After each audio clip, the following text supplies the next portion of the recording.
4e journée de Ligue des Champions, occasion parfaite de tenter un prono sur Unibet, 100 € remboursés sur votre premier pari grâce au lien en description, conditions pour jouer en bas de l'écran.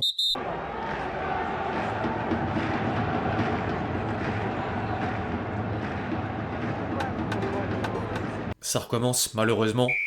L'équipe, j'espère que vous allez bien. Aujourd'hui, nouveau 5. Au programme du jour, un bilan du week-end dans les 5 championnats majeurs, dont la 10e journée de Ligue 1. Une transition vers la Ligue des Champions avec mes pronos pour les matchs des clubs français. Les mots forts de Benzema sur la méforme de Mbappé au Real Madrid. Quelques rumeurs autour du mercato des cadres européens, dont le PSG. Avant de conclure en images par la compile de buts traditionnelle. Bref, plus de détails comme d'habitude dans le reste de cette vidéo. Les amis, avant d'entrer dans le vif du sujet, je vous demande un truc. Évidemment, vous savez ce que je vais dire. Lâchez votre plus beau like, tout simplement. Vous me tapez beaucoup moins le compteur qu'auparavant et pourtant référencement oblige. Merci à tous ceux qui le feront. J'invite toujours ceux qui ne l'ont pas encore fait à télécharger gratuitement l'application SofaScore pour ne rien manquer de la semaine européenne. Score en direct, classement, statistiques et j'en passe. Le lien est dispo en description.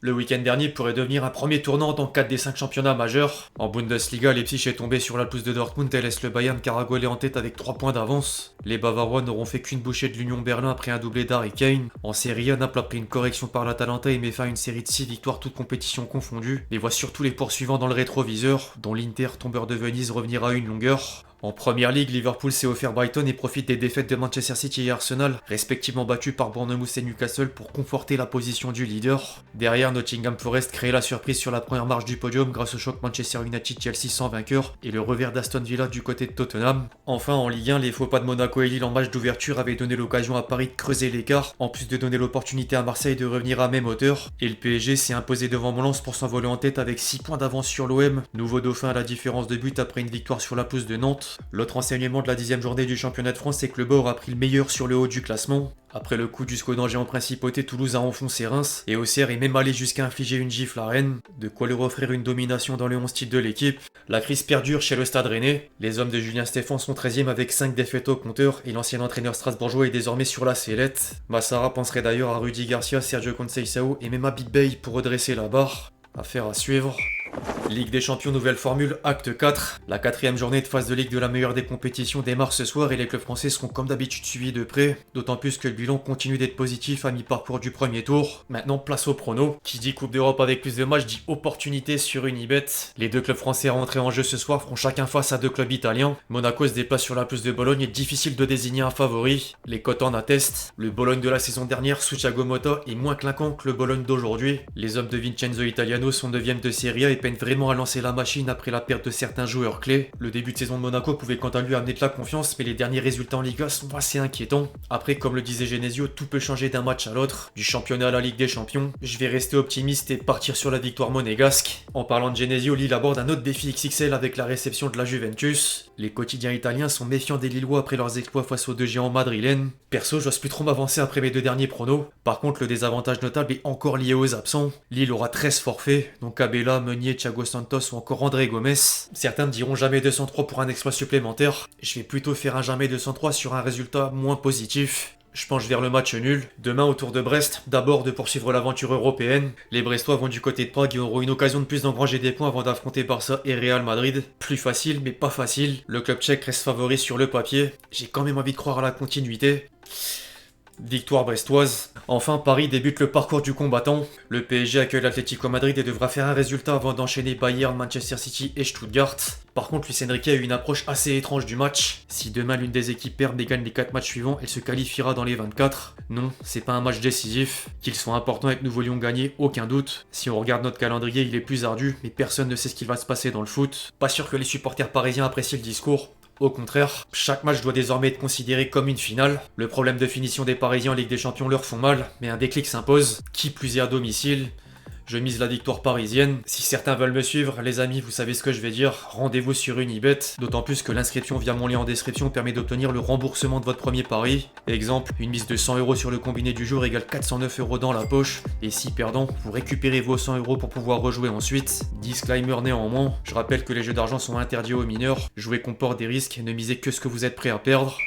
Du côté de l'Espagne, l'atmosphère est assez particulière après les inondations meurtrières dans la région de Valence. Ancelotti a d'ailleurs indiqué en conférence de presse que parler football est difficile et les événements ont autant attristé le Real Madrid que le peuple espagnol. Le Mister s'est même dédouané d'une question autour de l'échec Vinicius au Ballon d'Or. Il est normal, il réalise ce qui se passe. Heureusement, nous n'avons pas joué samedi et Vinicius s'est bien entraîné, comme tout le monde. Vinicius est triste, mais pas à cause du Ballon d'Or, mais à cause de la situation à Valence. Le Ballon d'Or est déjà passé, il faut féliciter tous les gagnants. Mon Ballon d'Or, on me l'a attribué le 1er juin quand on a gagné la finale de la Ligue des Champions. Le foot revient au premier plan petit à petit malgré tout, et les problèmes internes ne cessent d'apparaître sur la place publique. Relevo vient de sortir un article à charge sur le cas Mbappé au sein du vestiaire madrilène. Le média espagnol explique qu'Ancelotti cherche à comprendre pourquoi le club merengue est en perte de vitesse et aurait placé le curseur sur le manque d'efforts défensifs du Kicks, après avoir pourtant dit récemment que le rôle du français n'est en aucun cas de défendre. Certains coéquipiers commenceraient même à s'inquiéter par le déséquilibre dont Bellingham fait les frais depuis le début de saison. La Maison Blanche lui fait confiance, mais attend qu'il soit autant dévoué dans les tâches offensives que défensives. En parallèle, Benzema a été amené à s'étendre sur le sujet. Le Ballon d'Or 2022 a accordé un entretien à El Chiringuito et livré les raisons de la méforme de Mbappé.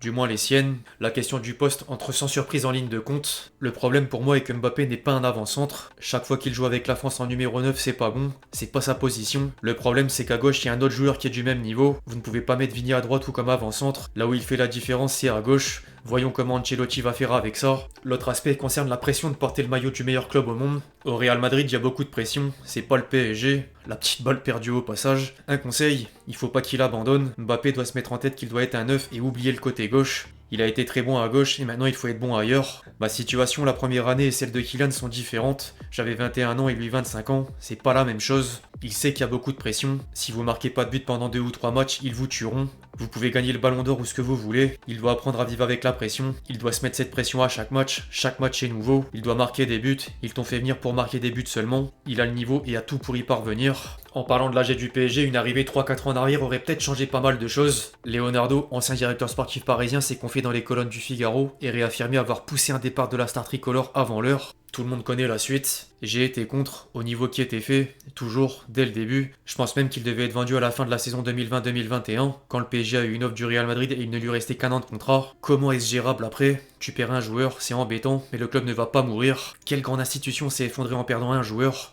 Aucune. Ça peut mettre du temps, mais tu te relèves toujours. J'étais joueur, mais jamais un élément ne peut être plus important qu'un club.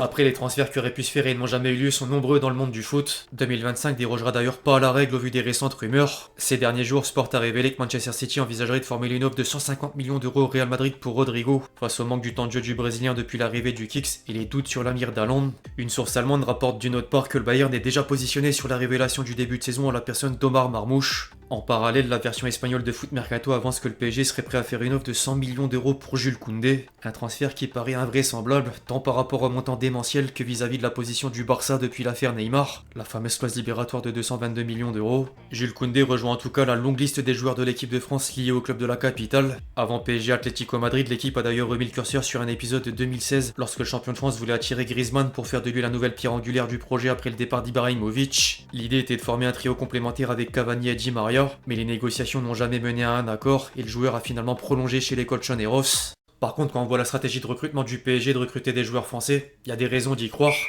Enfin, pour finir, trêve de blabla, la compile de buts. Attention la déviation, le work and transition,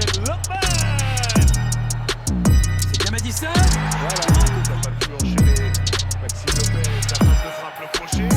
Maxime Lopez. Mohamed Salah face à Estupiñán, la spéciale Salah. Oh, joueur en confiance. Ganaba Casemiro, Caicedo.